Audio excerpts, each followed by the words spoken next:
Hello everyone and welcome to the Mash and Drum Whiskey Room and What's on the Shelf Wednesday. In this series I do quick reviews of whiskeys that you could find on the shelf, including bourbons, ryes, Irish whiskeys, and scotch. So what's on the shelf today? The MGP core lineup of bourbons.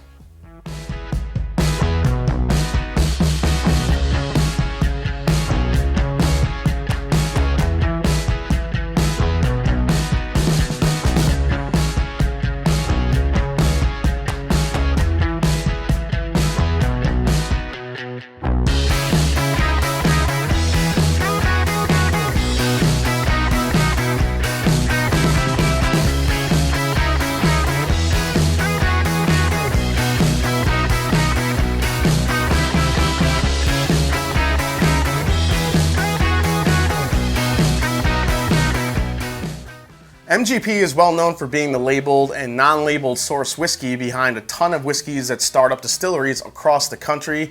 Some of these brands, in fact, are charging upwards of $100 to $250 a bottle of sourced bourbon from MGP, and secondary prices for anything from MGP that's 8 years old or older have gone through the roof. But not too long ago, MGP, or Midwest Grain Products of Indiana, started selling their own sought-after whiskey under their own labels. Thanks to the craze for small batch and single barrels from craft whiskey producers, a lot of consumers have come to expect that what comes out of a small distillery should be just as good or better than what they can buy from big name producers. Now, many craft distilleries make very good whiskey, and it's often more interesting than what the big names sell due to marketing, a fun story, creative label design, and also smaller producers are better and more nimble when it comes to experimenting with grains and finishing, and often come up with unique, exciting expressions. But first, you need well-aged whiskey, and if you have a great idea to craft something new and exciting, yet don't have the capital or, more importantly, the time to wait around for your own whiskey to come of age, enter MGP. MGP makes spirits sold under dozens of labels. Their bourbons and rye whiskeys are sold under some of everyone's favorite brands, such as Angel's Envy, Bullet Rye, George Dickel Rye, High West, James E. Pepper, Smoke Wagon, Belle Meade, and I could keep going on.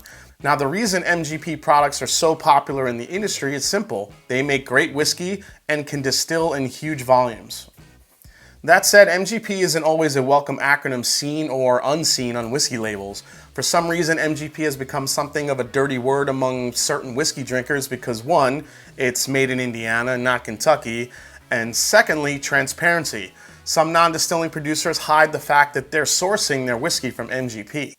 But that doesn't go for everyone. While others embrace it, the ones that hide that fact have created a certain lack of credibility towards MGP when in essence, MGP isn't the ones telling non-distilling producers to include or not include those three words, distilled in Indiana, on the label. However you may feel about MGP or not, the fact is they make delicious whiskey, and depending where you live, some sought-after known MGP brands could be hard to find or are a lot more expensive. But as I mentioned before, they have started selling their own sought-after whiskey under their own labels. Enter 8 & Sand and George Remus. First, let's try the 8 & Sand blended whiskey. So 8 & Sand is a technical term in trains and railroads. Eighth is the fastest setting on a train's throttle, and they used to use sand on the wheels of the locomotive to prevent slipping.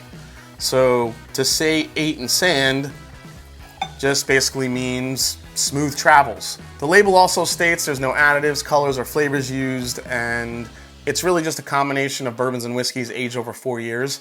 What's cool is a portion of the proceeds from each sale go towards supporting railroad museums and train station historic preservation and restoration projects. This is 88 proof and priced at only around 25 to 30 bucks. So definitely a nice touch of citrus and rye on the nose. You definitely get that from MGP. Just citrus. Definitely get a sweet burst of caramel there too. Good amount of baking spices. There's a good amount of cinnamon here, some nutmeg from that high rye. Definitely an MGP type of flavor profile. Obviously it's a little light in the nose, only being 88 proof. Let's go for a sip. Very sweet and spicy.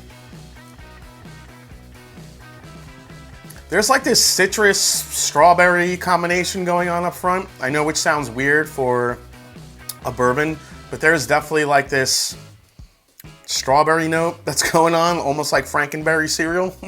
That sounds crazy, which it does, but yeah, I'm getting like this weird strawberry like marshmallow note. All right, the strawberry marshmallow is starting to go away. Second sip is just a little bit more citrus, spice. It's not overly complex at all. I mean, it's good. Again, it's 88 proof. The price is right though, for something about 25 to 30 bucks. I would sip on this. It's not bad at all. It actually keeps getting better. That strawberry note is kind of hanging around though, but yeah, I get a lot of citrus, a lot of spice. Listen, it's not overly complex. It definitely has a longer lasting finish. The one thing I do like to use 8 and Sand for, it definitely works great in cocktails. You can sip it neat. It's not bad with a glass of ice. There are some really good high rye selections out there, but I think for 25 to 30, this one is up there. It's really good. Like I said, not overly complex, but it does the job if you're looking for something that's sweet and spicy. So next up is George Remus Bourbon, and it's MGP's flagship brand. So George Remus was a Prohibition era bootlegger, and the brand name was actually acquired from Queen City Whiskey Company, a Cincinnati distillery. George Remus had a very interesting story. I did tell it in my review for the Remus Volstead 14 year. I'll leave a link here for you guys to check it out. Basically, he was a criminal, a bootlegger, kind of a show off, and a murderer. So now to the bourbon. This is a high rye blend, aged at least 4 years. It's non-chill filtered, 94 proof, and retails around between 35 to 45 bucks. So this one on the nose definitely surprised me. I love the spiciness. You definitely smell those high rye notes here. This is cinnamon, nutmeg, a little touch of maple syrup there. Definitely some orange peel, lemon peel. Definitely get some mintiness characteristic there. There's a little bit of spearmint there. Slight touch of dill.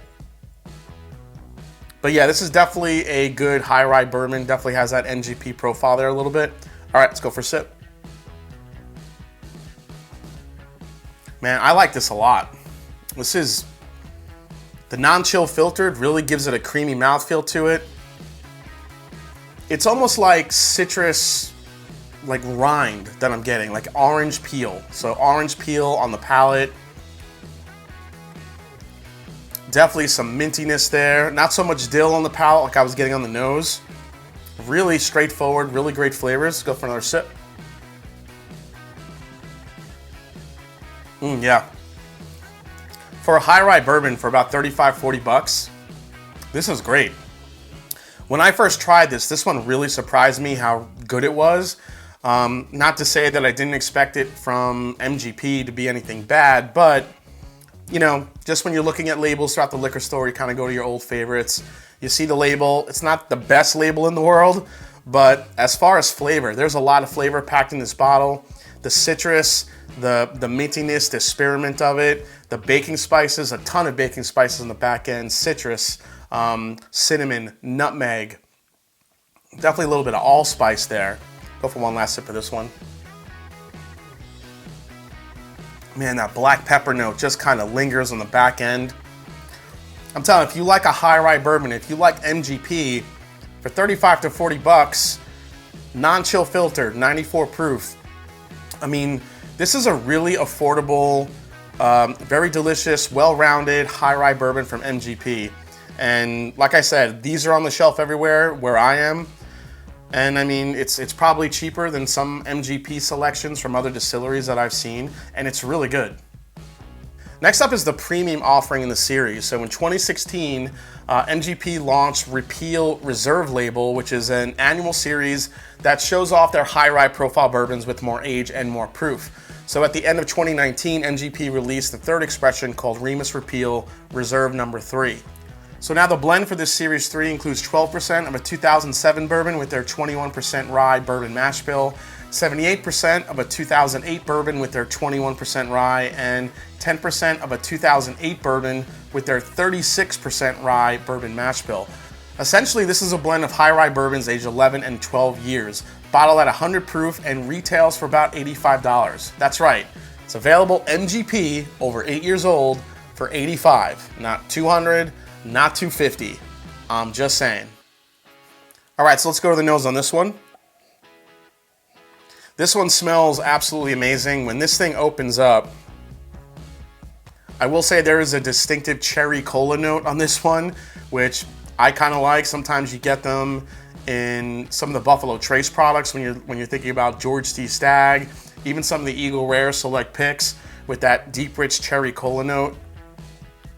There's some caramel apple in here. Hint of chocolate. I mean, super sweet. You get a lot of good oak profile to balance out that sweetness. Again, those high rye bourbons are giving off a citrus note. Definitely the baking spices are there, kind of like we found in the Remus. Yeah, and that cherry cola note is probably the dominant note. I love it. It's syrupy. It's sweet. It almost smells like it's gonna be, you know, that type of a syrupy type experience on the palate. Let's go for a sip. Here we go. Whew, even more cherry. So on the palate, this is cherry, this is apple, this is spice. This is basically a candy coated apple with but coated in like the best cherry caramel syrup you can think of. That's basically what it tastes like.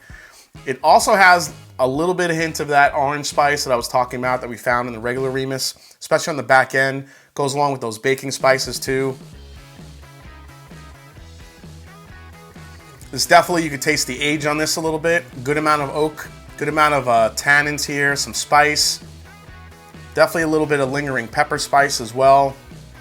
There's a very sweet cinnamon vanilla thing going on in the back end as well, kind of mixed with that cherry note. Let's go for one more sip of this one. This is so good. This is up there with some of the really good MGP picks that I've had, you know, from craft distilleries. And you know, the great thing is I didn't have to go very far to find this. It was just sitting on the shelf, like I said, 85 bucks, high rye, MGP, delicious stuff. If you love MGP and you're tired of hunting down some of the craft distillery MGP picks that are out there that are selling for 200, 250 bucks, this is $85. It's available. Go check it out. I'm telling you, this is really, really good stuff. Keep an eye out soon because the Series 4 will be releasing very soon. I'm not sure of the combination of whiskeys in that one just yet, but if it's anything like this one, I'll definitely be picking up a bottle. One last sip. Yep. Caramel, cherry, citrus, syrupy cola type flavor to it. Baking spices on the back end, definitely some oak presence, great balance. Just a great series. I think in this series there's something for everyone. You have your mixer, you have your high rye daily sipper, and then you have something a little bit more in the upper premium series. It's a great selection from MGP. Maybe a lot of people out there don't know that these are from MGP, and it's really good MGP juice. So I hope you guys learned a little bit something about these three offerings. Definitely go seek it out. I think you'll really like it, and it's definitely worth the price points on all three of them. All right, guys, well, I hope you enjoyed this episode for What's on the Shelf Wednesday as we looked at the MGP core lineup of bourbons. I hope you enjoyed it. If you did, hit that subscribe button below. Please hit that like button. If you haven't yet, find me on Instagram and find me on Twitter. Let me know if you've had these, if you love MGP, if you don't like MGP. Always love talking with you guys, and as I always say, it's not about the whiskey, it's the people you share with. So cheers, and I'm gonna have some more Remus. Take care, everybody. See you next week.